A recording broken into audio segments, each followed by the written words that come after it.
क्या आपने कभी सोचा है कि मोगली जैसा बच्चा असल में था? हाँ, एक असली मोगली था और उसका नाम था दिना सनीचर।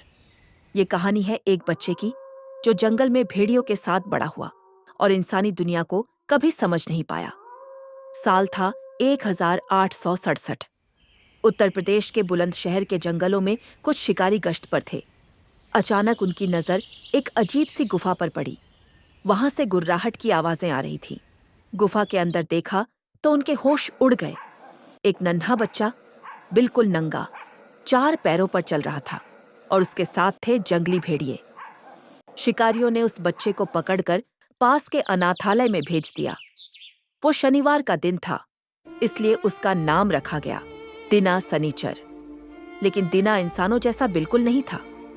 वो 2 पैरों पर नहीं चलता था, कपड़े पहनना पसंद नहीं करता था और इंसानी भाषा तो दूर, वो सिर्फ गुर्राता था। वो कच्चा मांस खाता था और उसकी आंखों में थी जंगल की जंगली चमक। सालों तक कोशिश हुई। दिना ने धीरे धीरे 2 पैरों पर चलना सीखा, पर वो कभी बोलना नहीं सीख पाया। उसे समाज की बातें समझ नहीं आती थी। उसे तो जंगल की आजादी और भेड़ियों का अपनापन याद आता था। समाज ने उसे इंसान बना दिया, लेकिन उसका दिल जंगल में ही रहा। दिना को तंबाकू की लत लग गई और 1995 में तपेदिक टीबी से उसकी मौत हो गई।